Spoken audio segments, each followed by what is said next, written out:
La historia del cine en el Perú nos ha dado material para hacer 3 programas. El día de hoy les vamos a presentar el segundo. Antes quiero contarles que en la edición anterior, en la primera parte, hablamos desde la llegada del cinematógrafo a nuestro país hasta más o menos los años 70, donde destaca la figura de Armando Robles Godoy. Hoy vamos a empezar con la promulgación de la Ley de Cine de 1972, que permitió la producción de cortometrajes y largometrajes en una magnitud nunca antes vista en nuestro cine. También aparecieron figuras que luego se convirtieron en referentes del cine en el Perú. Estamos en el Teatro Nacional y desde aquí les contaremos esta segunda parte de la historia del cine en el Perú. Soy Norma Martínez y esto sucedió en el Perú.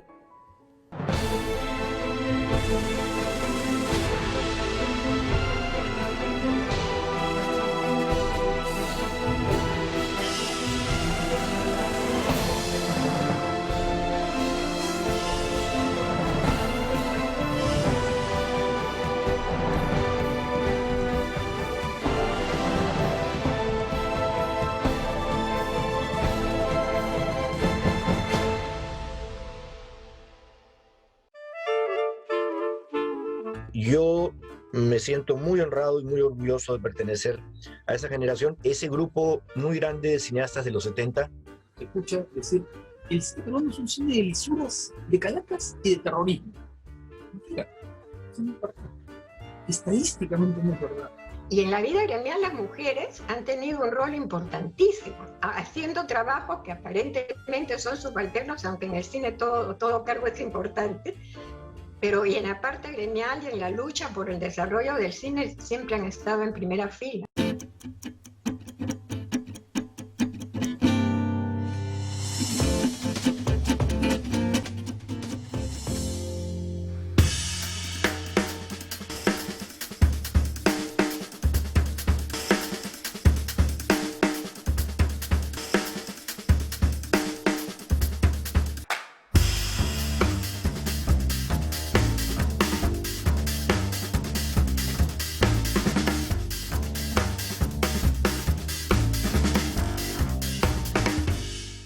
En marzo de 1972, el gobierno revolucionario de las Fuerzas Armadas promulgó la Ley de Fomento de la Industria Cinematográfica.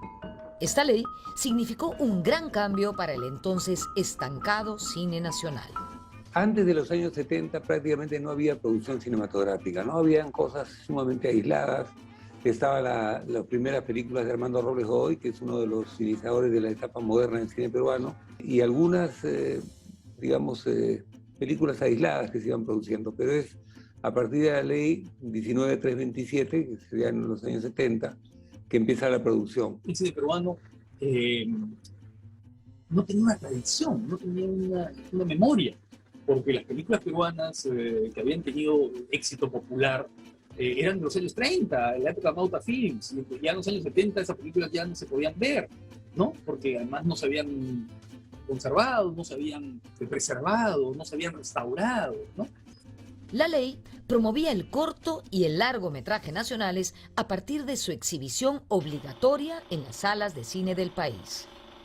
Era obligatoria, claro, si el corto pasaba una apreciación técnica y artística de una comisión en una institución que se llamaba el COPROSI, que formaba parte de la OSI, que era la Oficina de Informaciones del Gobierno Militar de los años 70. Entonces, si era aprobado, era exhibido obligatoriamente en todas las salas del Perú. Iba rotando el corto y se exhibía antes de todas las películas, peruanas o extranjeras.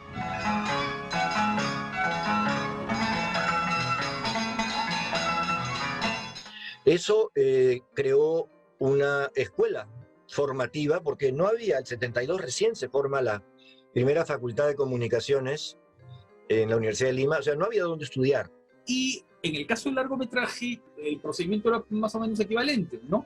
Es decir, el largometraje se presentaba ante la Comisión de Promoción Cinematográfica, se recibía la exhibición obligatoria, se estrenaba en un determinado circuito de salas y iba recorriendo el Perú. La la la la la la la la La la la la la la la la la la la la la.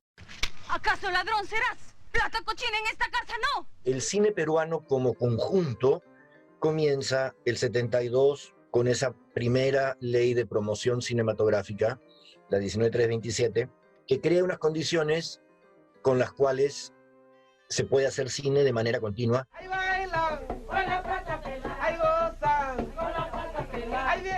Y se realiza de manera continua, prácticamente ininterrumpida. Otra medida favorable a la promoción del cine nacional tenía que ver con incentivos tributarios.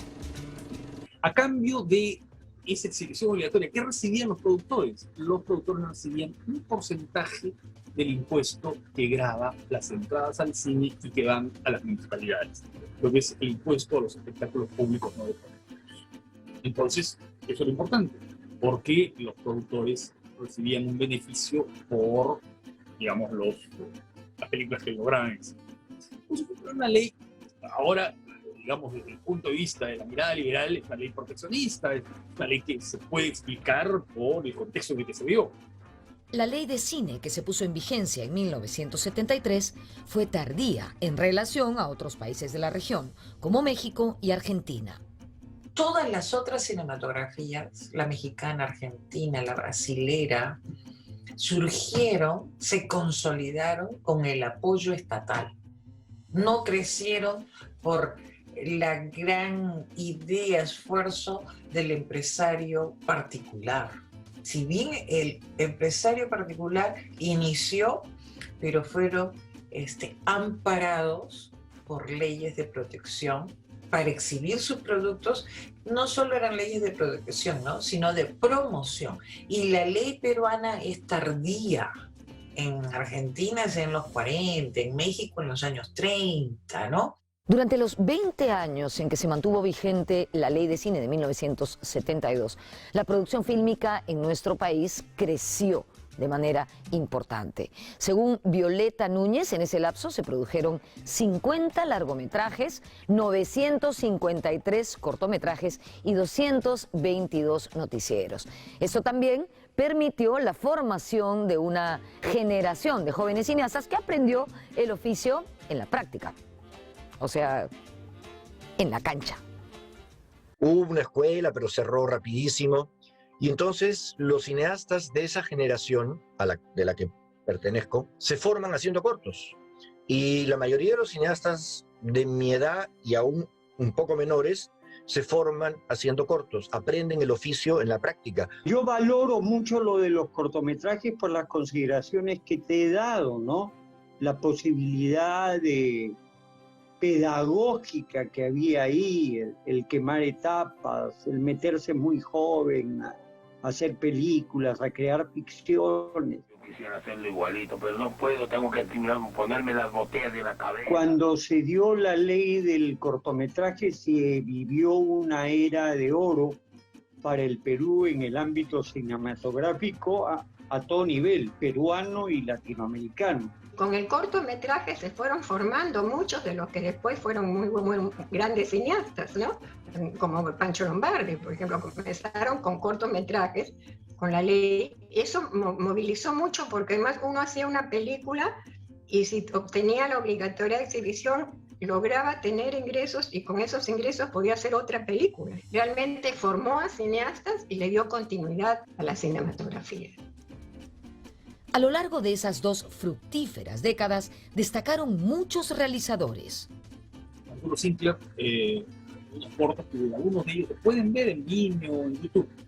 Jorge Suárez, un gran documentalista, un notable documentalista. Jorge Viñati, que fue un director de fotografía, ¿no es cierto? Trabajó con Herzog, trabajó en muchísimas producciones, pero que también hizo un corto importantísimo como Danzante de Tijeras.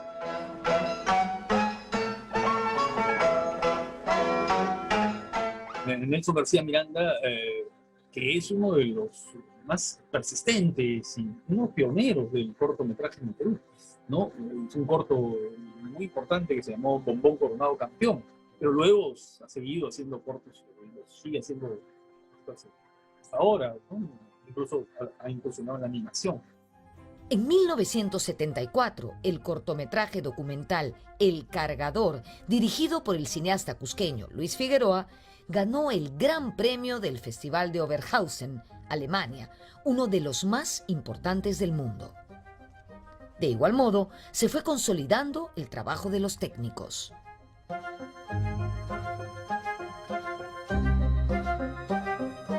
Esta ley fue determinante, ¿no?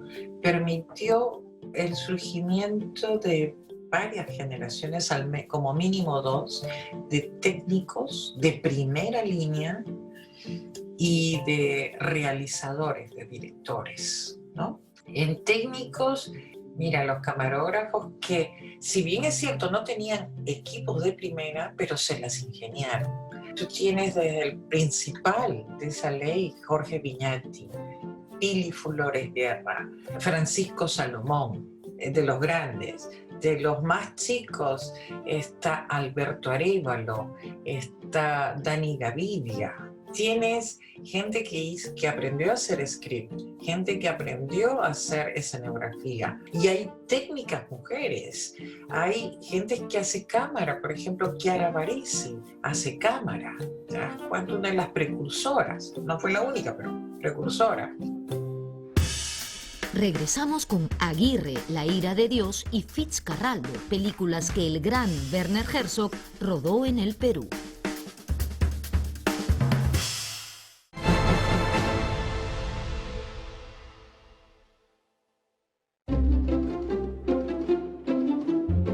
A partir de la ley de 1972 se incrementó notablemente la participación de las mujeres en la producción de cine, en áreas especialmente vinculadas a la asistencia de dirección, edición, vestuario y en producción, por supuesto. Como directoras, las mujeres en esta época destacaron principalmente en documentales. Había editoras, en la producción había mujeres encargadas del vestuario, en las películas encargadas. Son muy organizadas las mujeres, ¿no? Entonces, o eran las secretarias de rodaje, script, tenían una serie de cargos. A mí siempre me pareció muy importante el trabajo gremial, o sea, reunirse por gremios, ¿no? Entonces, primero formamos un sindicato, yo estaba en la junta directiva, después formamos la Asociación de Cineastas. Las mujeres de la clase media, o de la clase media baja si quieres también, empiezan a participar del cine a partir de 1972. Es con la ley 19327 y como parte de este proceso de modernización desde el Estado, ¿no?, que empieza a pasar en el Perú desde el 68, con ese decreto ley, ahí las mujeres empiezan a aparecer. Y empiezan a aparecer porque son parte del fenómeno de la migración que ha pasado en las décadas anteriores. Muchas de estas mujeres no son limeñas, otras sí. Otras tienen origen extranjero, entonces la producción creció y la participación de las mujeres creció. Una de esas mujeres que trabajó en el cine desde muy joven es Micaela Cajaguaringa. Ella estudió en la Universidad de Lima y en 1986 ganó una beca para estudiar en la Escuela Internacional de Cine y Televisión San Antonio de los Baños en Cuba. Como la escuela tenía una política de formarnos a través de la polivalencia, todos habíamos pasado por todas las áreas por igual. Todos habíamos hecho sonido, todos habíamos hecho producción, todos habíamos hecho edición, todos habíamos hecho dirección, fotografía, cámara, etc. Y dentro de cámara todos habíamos hecho gaffer, asistente de cámara, director de fotografía, etcétera, etcétera, y todos cargábamos y montábamos el camión y bajábamos y montábamos equipo. En Cuba, Cajaguaringa se especializó en fotografía, técnica que puso en práctica en el Perú. Una de las personas que también me apoyó, ni bien yo regresé después de haber estudiado, fue Jorge Viñati, ¿no? Que no solo confiaba, sino que él era muy generoso. Me apoyó mucho cuando yo tenía que hacer como directora de fotografía para algunos cortos. Él me facilitaba el equipo, me prestaba lentes, filtros.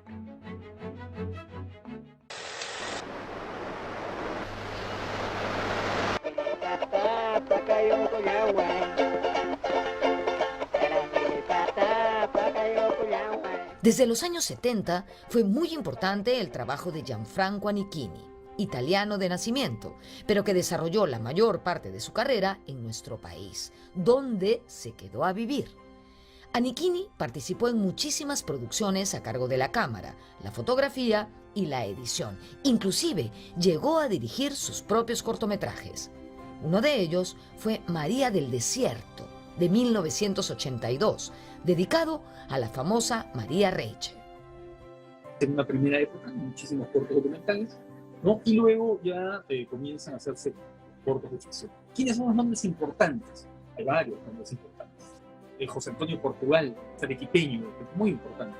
Está Gianfranco Anichini, un técnico, un fotógrafo, un hombre múltiple, que desarrolla muchos oficios en el cine y que hizo algunos cortometrajes absolutamente fundamentales como Radio Belén, Una novia en Nueva York.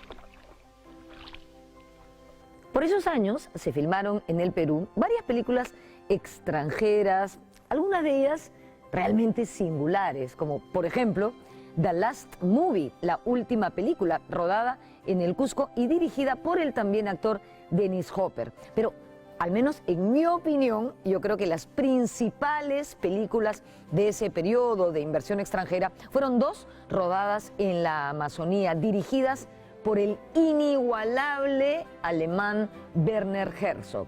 Aquí entre nos, es uno de mis cineastas favoritos de todos los tiempos. Él hizo Aguirre, La ira de Dios, en 1972 y Fitzcarraldo en 1982. Estas dos películas fueron protagonizadas por un excéntrico y genial actor alemán, muy famoso además en esa época, llamado Klaus Kinski. Les recomiendo profundamente que busquen esas pelis y las vean. El director alemán Werner Herzog era tanto documentalista como director de películas de ficción, que hizo aquí más de dos películas, pero las más importantes fueron Aguirre, o Aguirre, la ira de Dios, con Klaus Kinski, que es un actor alemán, pero que se hizo muy popular en películas italianas del oeste, ¿no? Él trabajó en varios spaghetti westerns, un actor con una pinta muy especial y muy característica, un aire un poco siniestro. Él fue el que encarna al conquistador Lope de Aguirre, en la película Aguirre, y 7 años más tarde a Fitzcarraldo, este empresario cauchero que trabajó en la Amazonía. Espejismo, de Armando Robles Godoy, estrenado en 1973, fue el primer largometraje acogido al régimen de exhibición obligatoria creado por la Ley de Cine. Robles Godoy tiene una carrera más o menos breve, corta, que bien se prolonga en el curso de casi 30 años, ¿no? Sin embargo, hace pocas películas, ¿no? Hace El Pan, En el Selva no hay estrellas, La muralla verde, Espejismo, ¿no? Que son sus películas de ese periodo, y luego ya en los años 80 y 2000, ¿no? Hace dos películas más, dos películas ya hechas con otra forma de producción. En julio de 1974 se estrenó Alpacalpa, dirigida por el argentino Bernardo Arias, protagonizada por Tulio Loza, con fotografía de Eulogio Nishiyama.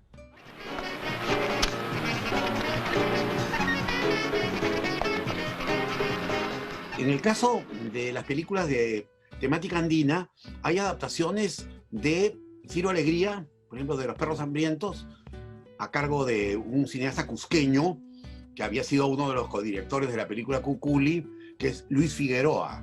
Él mismo dirige luego Jaguar Fiesta, que está basada en un relato de Arguedas. Y luego hay otras adaptaciones que se hacen por esa época de también relatos de Arguedas.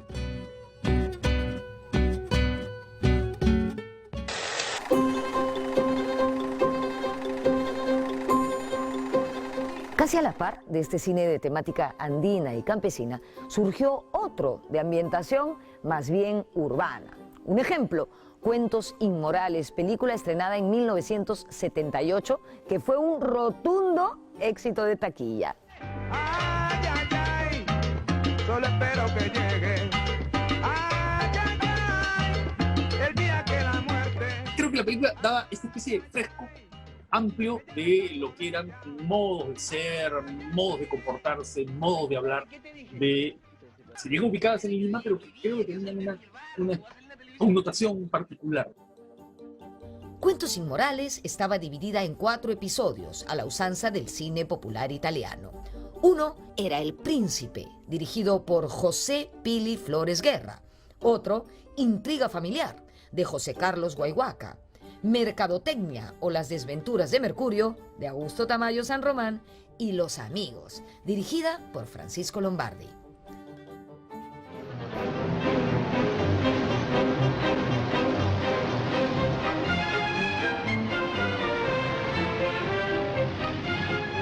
Jefe, ¿logrará comprarme unos mueblecitos en un sistema así maravilloso?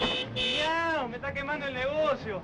La película mostraba diferentes sectores sociales con comportamientos absolutamente distintos. La película de la clase media alta, la película ambientada en lo marginal, la película de la clase media, el muchacho que busca trabajo, y la película de los migrantes, los amigos migrantes que se reúnen en un bar para tratar de restablecer una amistad que es imposible. Un cortometraje muy interesante que está en el largo Cuentos Inmorales y que se llama Los Amigos, en forma no manifiesta o declarada, pero a mí me parece que ese es un corto absolutamente ribeiriano. En esta primera etapa, los cineastas solían elegir actores naturales que sintonizaran con el espectador de las ciudades. He sido pescador, chofer de ministerio. ¿Y tú te casaste, Samu? Yo, solterito, libre como un gorrión para arrimarle el ala al primer corazón ingenuo. Lombardi, por ejemplo, o las primeras películas de Tamayo, de Guayhuaca, eligieron sus propios actores, ¿no? Eligieron sus propios actores, los consiguieron en el casting de lo cotidiano, haciendo casting de lo cotidiano. Entonces aparecieron ahí algunos actores que luego, bueno, siguieron una carrera, ¿no? Jorge Rodríguez Paz, García Bustamante, que murió hace muy poco, lamentablemente. En fin, muchos otros, ¿no? Cuando yo empecé a hacer cine, tenía el prejuicio de que el actor de teatro difícilmente se podía adaptar al cine. En cierta forma tenía razón y en gran parte no.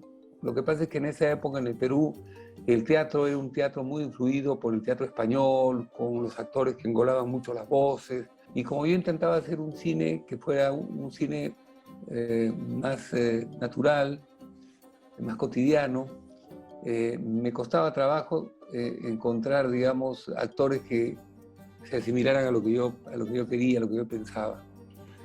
Entonces, al comienzo, cuando empecé, yo puse avisos en los diarios para que gente que tuviera inquietud de actuar se acercara a la oficina. Luego, poco a poco, fui incorporando actores de teatro. También hubo una modernización en el tipo de actuación, especialmente por la televisión, inclusive por las telenovelas peruanas que se producían. Volvemos con el cine de Pancho Lombardi.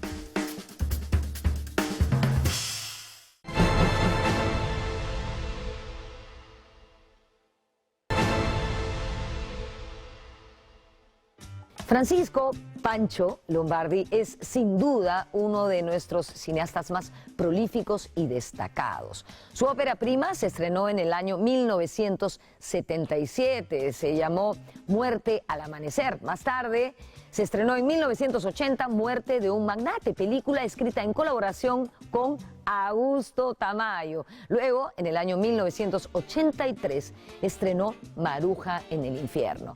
Pero el mismo Lombardi dice que realmente su carrera como cineasta empezó en 1985 con el estreno de La ciudad y los perros. La literatura en mis películas, como ha sido en muchos casos en el cine, ha servido de fuente de inspiración o de punto de partida para la creación de películas, ¿no? En el caso mío, en algunos casos ha sido para poder conseguir financiamiento, que es mucho más fácil conseguir financiamiento a partir de un libro más o menos conocido. No se lo digas a nadie.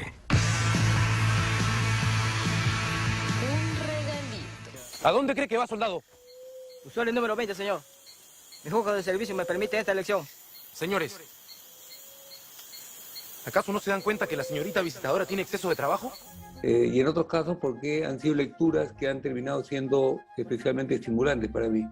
El caso ejemplar de la primera etapa mía es La ciudad de los perros, de Mario Vargas Llosa.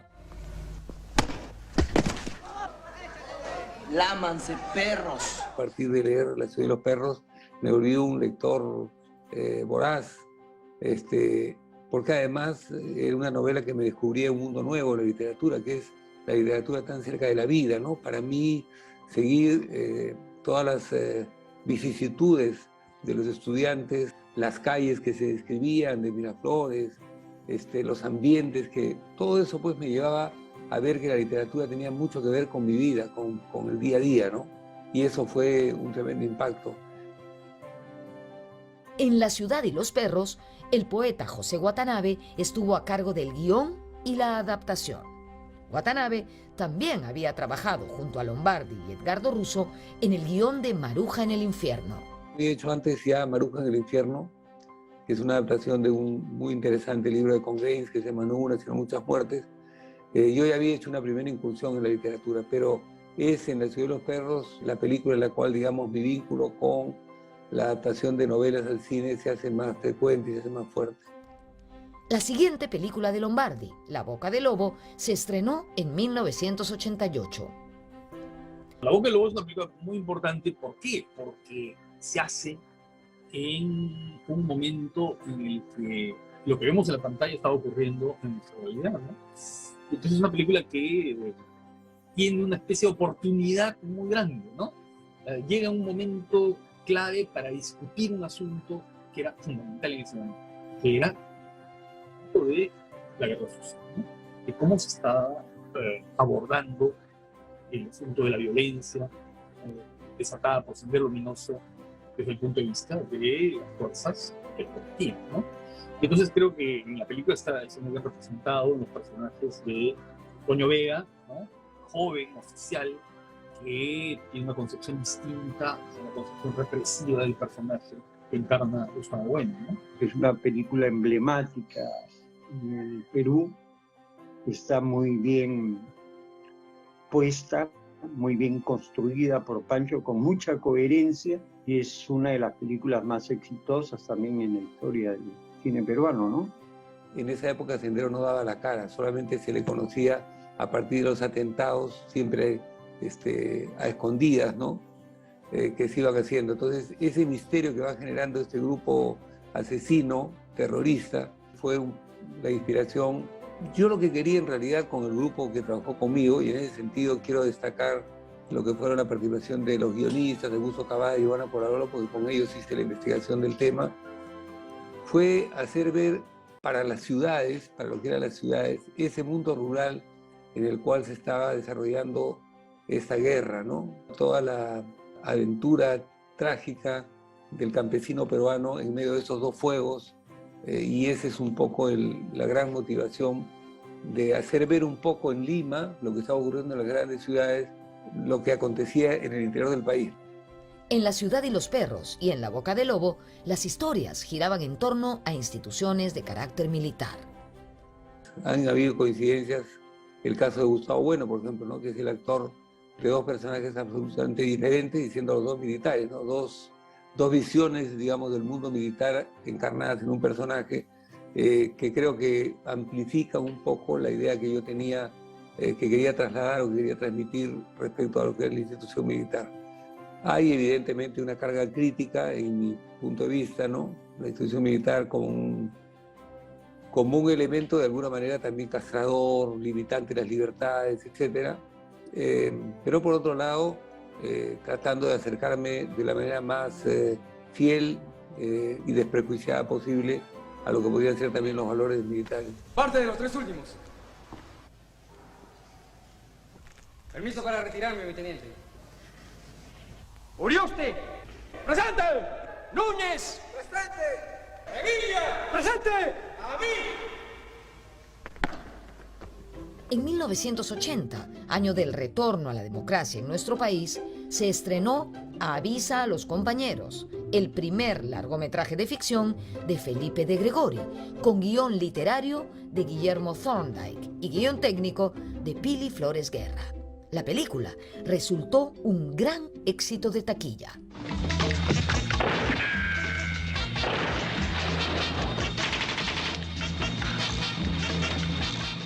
En 1982 fue creado el grupo Chasqui, integrado por el productor suizo Stefan Kaspar, el camarógrafo Alejandro Legaspi y el guionista René Weber, entre otros talentazos. Chasqui produjo cortometrajes y mediometrajes, sobre todo documentales, y 2 largometrajes de ficción que han quedado en la memoria de los peruanos. Gregorio, estrenado en 1985, y Juliana, estrenada en 1989.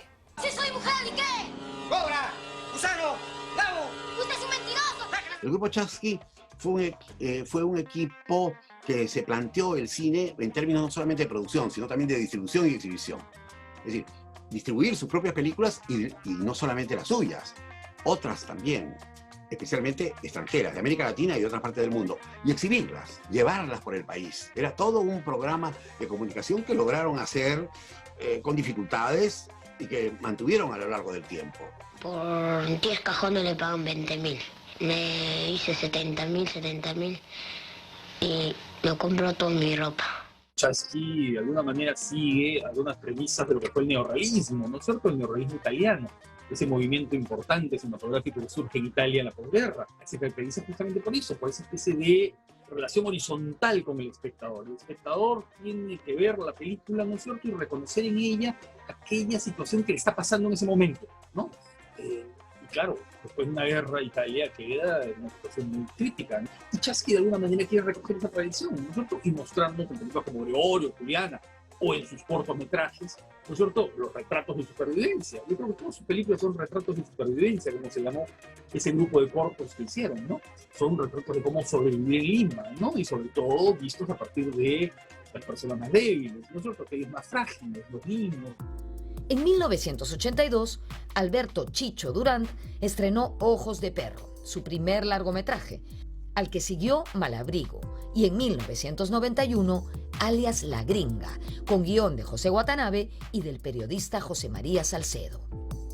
En 1986, José Carlos Guayhuaca estrenó su primer largometraje, Profesión Detective, mientras Augusto Tamayo hizo lo propio en 1987, con La Fuga del Chacal, que llevó cerca de 1 millón de espectadores a las salas de cine.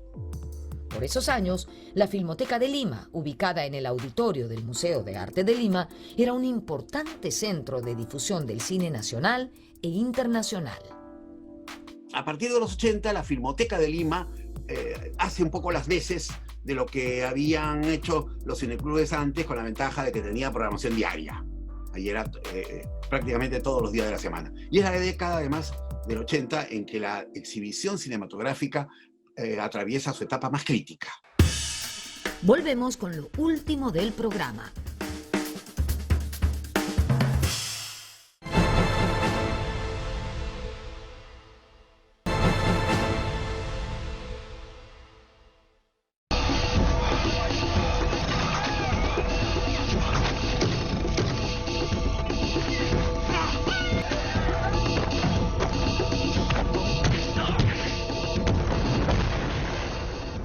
En 1987 se estrenó Misión en los Andes, primer largometraje de Luis Llosa Urquidi. Esta película se realizó en coproducción con la empresa del productor norteamericano Roger Corman.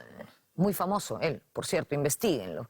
Otros trabajos de Llosa incluyen Calles Peligrosas, de 1989, y Fire on the Amazon, o Fuego en el Amazonas, rodada en Iquitos, estrenada en 1991, y donde actuaba, ¿saben quién? Sandra Bullock. You don't know me.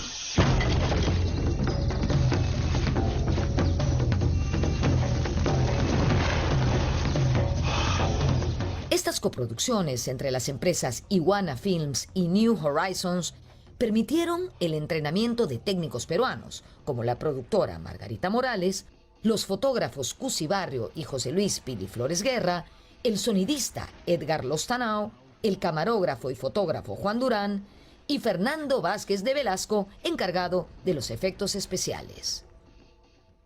En 1983, Nora de Iscue estrenó su primer y único largometraje de ficción, El viento de la ayahuasca. Fue producido por Kinox Filmaciones y el Instituto Cubano del Arte e Industrias Cinematográficas.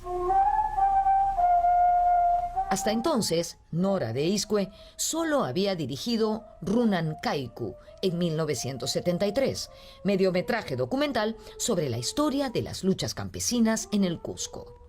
En las siguientes décadas siguió dirigiendo y escribiendo películas documentales. O sea, a mí me ganó el documental más que la ficción. Y ya cada uno agarré mi propio camino, porque Armando era más de hacer un cine de autor, ¿no? Cine de ficción y cine de autor. En cambio, a mí me interesaba mucho lo social, la realidad de mi país. Comencé a descubrir las distintas realidades, los distintos grupos humanos, las distintas culturas que había, que me parecían maravillosas. O sea, me estaba enriqueciendo al conocerlas. Me contrató a mí un doctor para que fuera a Iquitos a filmarle sesiones de ayahuasca. Él era un doctor de la Amazonía, pero trabajaba en una universidad canadiense, y yo descubrí un mundo insospechado, ¿no? O sea, para mí, que había vivido en el pequeño mundo limeño, y de repente se me abre el horizonte y veo lo que era realmente nuestro país, con esta diversidad y esta riqueza cultural. La crisis generalizada que se vivía en nuestro país se agudizó a inicios de la década de 1990. Esto definitivamente impactó en la producción de cine, pero también en la asistencia de espectadores a las salas. Además, surgió la competencia del video informal. Entonces, las salas de cine comenzaron a deteriorarse, quedaron un poquito en el abandono y muchas de ellas cerraron, sobre todo en provincias. Para que se hagan una idea, en 1987 asistieron 45 millones de personas a las salas de cine. Solo 6 años más tarde, en 1993, solo lo hicieron 10 millones de personas. No tengas miedo. No te voy a hacer nada. Solo quiero ayudarte. Quizás sea eso lo que estás buscando. Alguien que te detenga. Todavía conservas una pequeña esperanza. ¿Quieres ver? ¿Quieres ver cómo me tiro? ¡No! En ese complejo contexto, se estrenaron películas como Caídos del cielo, de Francisco Lombardi, en 1990, y cortometrajes como los dirigidos por Aldo Salvini, entre otros.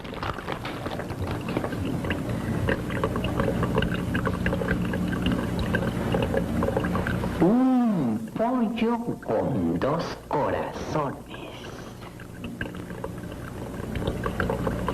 Igual que nosotros. En esa época yo trabajaba en producciones Inca Films, era el productor, y hicimos una serie de 10 cortometrajes. De esos 10 cortometrajes, 3 los dirigió Aldo, y yo fui su productor. La misma carne, la misma sangre, El pecador de los 7 mares, y Cartas del apóstol sanjuaneco a la ciudad del mal. Esos 3 cortos los hice con Aldo. Los atentados continúan de noche y de día. Se presume que esto continuará durante 2 meses más. Pero no desespere. Lo mejor para la tos es Pastilla 69. También dirigió Lucho Barrios, dirigió Daniel Padilla, dirigió Enrique Moncloa, varios directores jóvenes de esa época, Augusto Cavada, un gran guionista. Entonces fue una coyuntura especial ese momento, ¿no? En efecto, en 1992, la ley del cine fue derogada por el gobierno de Alberto Fujimori. Y fue derogada el año 92 porque se consideró que estos eran mecanismos inconstitucionales y que simplemente el año 92 acabó el sistema y los cortometrajes desaparecieron de los cines para siempre. Cierran más de 200 empresas, los cortometrajes salen de la cartelera de un día para otro. El ministro de Economía de esa época suspende todas las ayudas que tenía la producción cinematográfica, y el cine entra en un estado de parálisis. Estaban Cavada, Gaviria, Lucho Barrios, muchos más, ¿no? Tamayo, en fin. Eso fue para mí la época de oro. Al cortarlo, destruyeron toda esa posibilidad de aprendizaje que te da la práctica. Entonces ya no pudieron ser lo que naturalmente iban a ser, cineastas. Se convirtieron en profesores, en educadores, en pedagogos. Tras un tiempo de incertidumbre, se dio la Ley de Cine el 23 de octubre de 1994. Esta ley diseñó un sistema de concursos de cortometrajes y proyectos de largometrajes recompensados con montos entregados en dinero no reembolsable.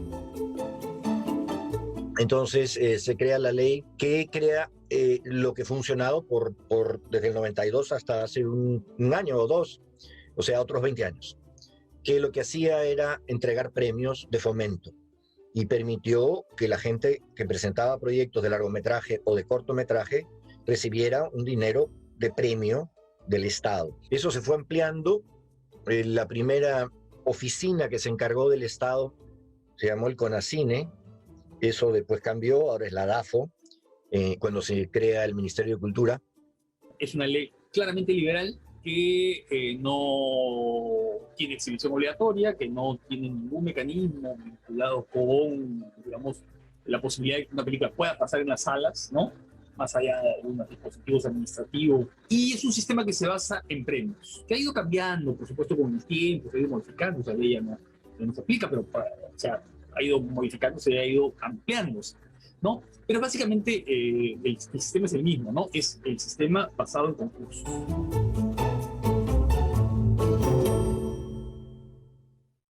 En los años 90 se estrenaron varios largometrajes, entre ellos Todos somos estrellas, de Felipe de Gregori, Reportaje a la muerte, de Dani Gavidia, Anda, corre, vuela, de Augusto Tamayo, Bajo la piel y sin compasión, de Pancho Lombardi. Y esta década se cierra con dos éxitos de taquilla también dirigidos por Lombardi, No se lo digas a nadie y Pantaleón y las visitadoras, adaptaciones libres de novelas del mismo nombre con guión de Giovanna Polarolo. Yo siento que usted tiene algo contra mí y no sé por qué. ¿A qué se refiere? A que prácticamente no me habla ni me mira. Yo diría que hasta le molesta mi presencia. No, está usted equivocada, señorita. Le brindo el mismo trato que al resto de visitadoras. ¿Puedo ser franca, señor Plantón?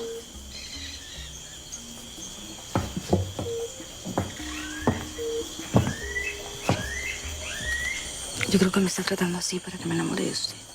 Yo comencé, sí, pues mi carrera como productor con Pancho Lombardi.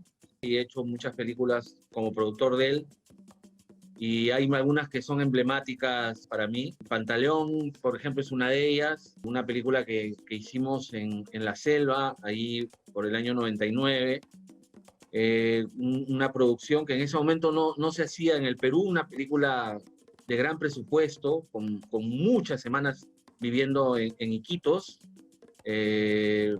Pasamos, si no me equivoco, 4 meses. Toda la etapa que estuvimos ahí en preproducción y filmando toda la parte de Iquitos. Yo no me canso sino más, don Panta.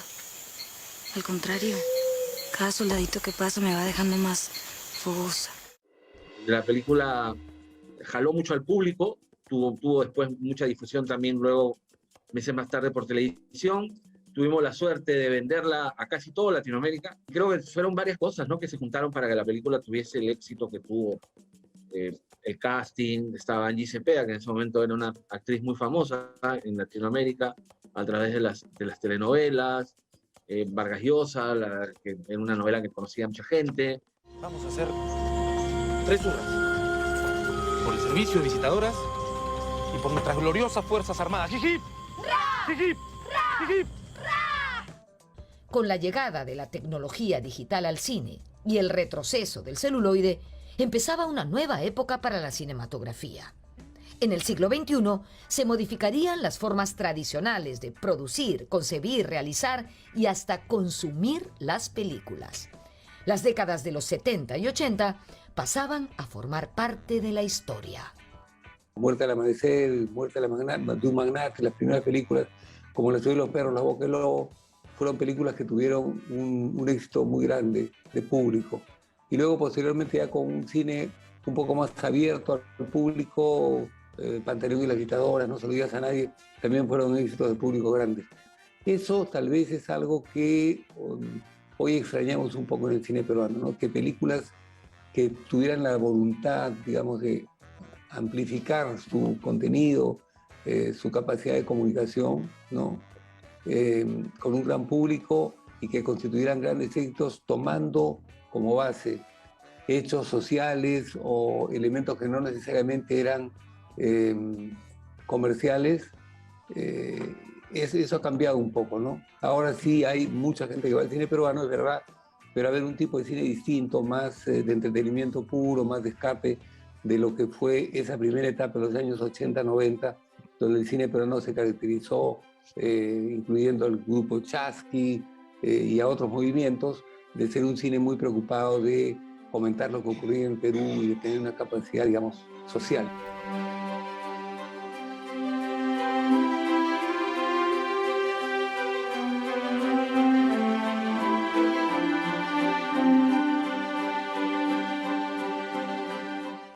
Llegamos al final de esta segunda parte de la historia del cine en nuestro país. En la tercera parte les contaremos la historia de nuestro cine en lo que va del siglo XXI, empezando con el desarrollo del cine digital, que ha sido fundamental para expandir la actividad cinematográfica, sobre todo en las distintas regiones de nuestro país. ¿Qué les parece si les digo que nos vemos en la próxima?